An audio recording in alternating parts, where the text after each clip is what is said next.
హత్యలు చేయడం, నేరాలు చేయడం, ఘోరాలు చేయడం, ఎదురుదాడి చేయడం. అది రాజకీయ ముసుగులో ఎదురుదాడి చేయాలనుకుంటున్నారు కానీ ఆ ముసుగు తీస్తాం. నేరస్తులుగానే చూసే విధానానికి శ్రీకారం చుడతానని చెప్పి మరొకసారి తెలియజేస్తున్న దిశ. అది చేసినప్పుడే సమాజం బాగుపడుతుంది. అందుకే విష్ణుకుమార్ రాజు గారు చెప్పిన దాని పేరు నేను పూర్తిగా సహకరిస్తా. ప్రతి ఒక్క పల్లెలో చర్చ పెడదాం, లా అండ్ ఆర్డర్ పైన చర్చ పెడదాం, ఆర్థిక ఏదైతే అవకతవకలు జరిగాయో, ఈ క్రైసిస్ ఉందో ఇవన్నీ కూడా పెడదాం. మాట్లాడితే 2,71,000 కోట్ల రూపాయలు బటన్ నొక్కారంట. ఓకే, మీరు బటన్ నొక్కారు.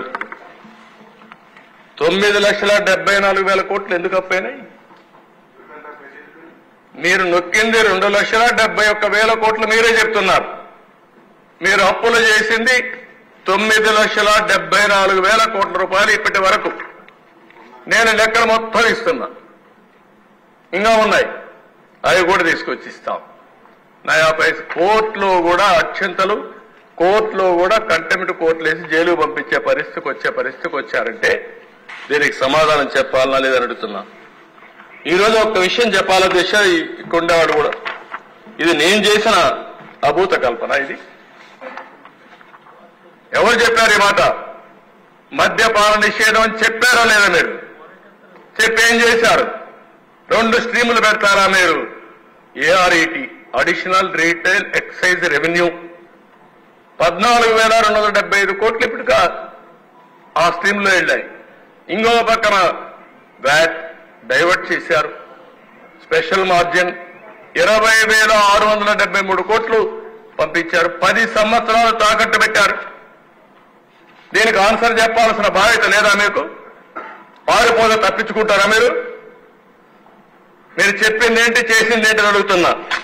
నేను అడుగుతున్నా, విశాఖపట్నం రాజధాని ఏంటి? రాజధాని ఆస్తుల్ని తాకట్టు పెట్టడం రాజధాని? అందుకే నా దిశ వీళ్ళకు ఒక అలవాటు అయిపోయింది. అబద్ధాలు చెప్పి చెప్పి చెప్పి చెప్పి అబద్ధాన్ని నిజమని నమ్మించే పరిస్థితికి వచ్చారు. ఓసారి అబద్ధం చాలా ఫాస్ట్ గా వెళ్తుంది, నిజం కొంచెం స్లోగా ఉంటుంది. కానీ అంతిమంగా నిజము నిప్పు లాంటిది, నిజమే గెలుస్తుంది, సత్యమే గెలుస్తుంది, దాంట్లో అనుమానం లేదని చెప్పి మరొకసారి ప్రజలు నిరూపించారు. మొన్న అదే జరిగింది. ఎప్పుడూ జరగనటువంటి విజయాన్ని ఇచ్చారంటే వీళ్ళు చెప్పిన అబద్ధాలని మళ్ళా ఇలాంటి వాళ్ళు వస్తే ఏమవుతుందో భయపడే ఓట్లు వేశారు. మాట్లాడితే మదనపల్లిలో సబ్ కలెక్టర్ ఆఫీస్ తగలబెడితే అక్కడ ఏవైతే 22A ఫైల్స్ ఉన్నాయో అవన్నీ కూడా తగలబెట్టి డెస్ట్రాయ్ చేయాలని పరిస్థితి వస్తే దాన్ని ఎంక్వైరీ చేస్తే తప్ప? అంటే మీరు తగలబెడితే నేను కూడా మీరు చెప్పింది మీ బాబాయిని చంపి ఆత్మహత్య అంటే నేను నమ్మాలి. ఇప్పుడు మళ్ళా మనమే చంపేశామంటే అవునని మేము ఒప్పుకోవాలి. మా ఆదినారాయణ రెడ్డి ఇక్కడే ఉన్నాడు, ఆదినారాయణ రెడ్డి చంపేశాడు అంటే మనం నమ్మాలి. ఇప్పుడు అవన్నీ చేసిన తర్వాత ఇప్పుడేమంటారు? అక్కడ ఆఫీసు మళ్ళా ఏదో అగ్ని ప్రమాదం అంట. చాలా స్పష్టంగా దొంగలు చేసే పనులు ఇవే చేస్తారు అధ్యక్ష. కరుడు కట్టిన నేరస్తులు చేసే పనులు ఇవే. నిందితుల్ని నేరస్తులుగా పెడతారు. వాళ్ళు చేసిన తప్పులు తప్పించుకోవడానికి అడ్డదుడ్డంగా దాడి చేసే పరిస్థితి వస్తుంది. ఇంకో పక్క మాట్లాడుతూ ముచ్చుమర్రి ఒక బాలిక రేప్ చేసి చంపేశారు. వదిలిపెట్టలేదేమేం, అరెస్ట్ చేశాం. అరెస్ట్ చేయడం కాదు, పోలీస్ స్టేషన్లో పెడితే ఒక అతను చచ్చిపోయినా పర్వాలేదు, తప్పు చేసిన వాడిని వదిలిపెట్టకూడదని శిక్షించే ప్రభుత్వం ఎన్డీఏ ప్రభుత్వం. అక్కడ ఏమి యాక్షన్ తీసుకోలేదంట. పోయి చూడు ఏం చేశాము, డెమాన్స్ట్రేటివ్ గా యాక్ట్ చేశాం. ఎప్పుడైనా ఆడబిడ్డ మీద దాడి జరిగితే మీ 5 ఏళ్లలో ఒక్కరోజు ఒక చర్య ఉందా అని అడుగుతున్నాను అధ్యక్ష. ఎప్పుడు కూడా ఒక్క చర్య కూడా లేని పరిస్థితి వచ్చింది.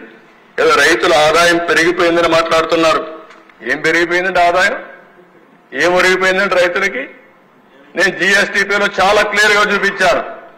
రైతులకు వ్యవసాయంలో వచ్చే జీఎస్టీపీ తగ్గిపోయింది, రైతుల ఆదాయం తగ్గింది, రైతుల ఆత్మహత్యలు పెరిగాయి. దేశంలోనే ఎక్కువ అప్పుండే రైతాంగం మన రాష్ట్రంలో ఉండే పరిస్థితి వచ్చింది దిశ. ఇలాంటి చాలా ఉన్నాయి. ఏదేమైనా నేను సభ్యులందరినీ ఒకటే కోరుతున్నా, ఇవన్నీ మన ప్రజల్లోకి తీసుకెళ్దాం. మీరు చెప్పింది కూడా కొంతమంది ఎంక్వైరీ కూడా చేయమన్నారు, వేరియస్ ఎంక్వైరీస్. కానీ దీన్ని నేను ఎప్పుడు కూడా పొలిటికల్ విక్టిమైజేషన్ నా జీవితంలో ఎప్పుడూ లేదు. కానీ తప్పు చేసిన వాళ్ళు కావాలని తప్పించుకుని సమాజానికే ఒక సవాలుగా తయారైతే మాత్రం వదిలిపెట్టే సమస్య ఉండదు. న్యాయం ధర్మం కోసం ప్రజలు ఎన్నుకున్నారు. ఆ న్యాయం ధర్మాన్ని కాపాడడానికి సర్వ విధాల ప్రయత్నం చేస్తానని చెప్పి మీకు అందరికీ తెలియజేసుకుంటూ నేను మళ్లీ అడుగుతున్నా ఈ సభ ద్వారా, ఏ మాత్రం విశ్వసనీయత ఈ వైఎస్ఆర్ కాంగ్రెస్ పార్టీకి ఉంటే అది ఒక రాజకీయ పార్టీగా ఉండాలనుకుంటే 36 పేర్లు పంపించండి.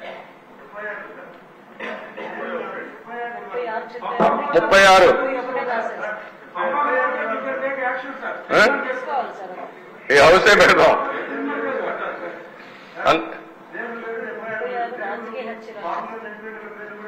ఆ పేర్లు ఇస్తే దానిపైన మళ్ళీ పేర్లు అట్టగా ఎఫ్ఐఆర్ లో ఉంటుంది కదా, ఎఫ్ఐఆర్ కూడా ఇమ్మంటాం వాళ్ళని, వాళ్ళు కూడా ఎఫ్ఐఆర్ కూడా ఇమ్మంటాం. 36 మంది పేర్లు, అదే 36 రాజకీయ హత్యలు ఎఫ్ఐఆర్లు కూడా ఇమ్మని డిమాండ్ చేస్తున్నా. అది ఇచ్చిన తర్వాత తెలుస్తుంది. అంటే అధ్యక్ష, చాలా జీవితాంతం అబద్దాలు చెప్పి అబద్దాల పునాదులపైన పార్టీ పెట్టి ఆ అబద్దాలపైన బతికి ప్రజల్ని మోసం చేసిన వాళ్ళు ఇవన్నీ మాట్లాడుతూ ఉంటారు. అధ్యక్ష, నా స్థాయికి నేను మాట్లాడకూడదు అనుకున్నాను, కానీ నేను మాట్లాడకపోతే కూడా హిస్టారికల్ మిస్టేక్ అవుతుందనే ఉద్దేశంతోనే I want to straight the record. లేకపోతే నేను మాట్లాడేవాడుగా నా జీవితంలో ఎప్పుడు నేను ఇవన్నీ మాట్లాడలేదు. ఆ రోజు ఉండే నాయకులు హుందాతనంగా బిహేవ్ చేశారు. ఇక్కడ హుందానే లేదు, పద్ధతి లేని వాళ్ళు వచ్చారు. అలాంటి వాళ్ళు వచ్చినప్పుడు ప్రజాస్వామ్యానికే కాదు సమాజానికే చాలా ప్రమాదం దిశ.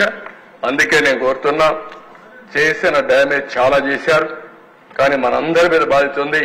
వాళ్ళు చేశారు కాబట్టి మేమేం చేయలేమంటే మనల్ని ప్రజలు అప్రిషియేట్ చేయరు. ఒక పక్క వాళ్ళ ఎండగడుతూనే ఒక పక్క తప్పుల్ని ఖండిస్తూ శిక్షిస్తూ అదే సమయంలో ప్రజలకు మనం ఇచ్చిన హామీలు నిలబెట్టుకోవడానికి రాత్రింబగళ్ళు పనిచేస్తాం. ఈ చర్చలు కూడా 7 పేపర్లని రాష్ట్రం మొత్తం చర్చిద్దాం, వాళ్ళ ఐడియాస్ కూడా తీసుకుందాం. మీరు కూడా మీ ఆలోచనలు ఇవ్వండి. మీ ఆలోచనలని తీసుకుని మనం ఎంత తొందరగా వీలైతే అంత తొందరగా ఆర్థిక వ్యవస్థని రివైవ్ చేస్తాం. చెప్పిన హామీలన్నీ సిఏజీ ఆడిట్ కూడా కొన్ని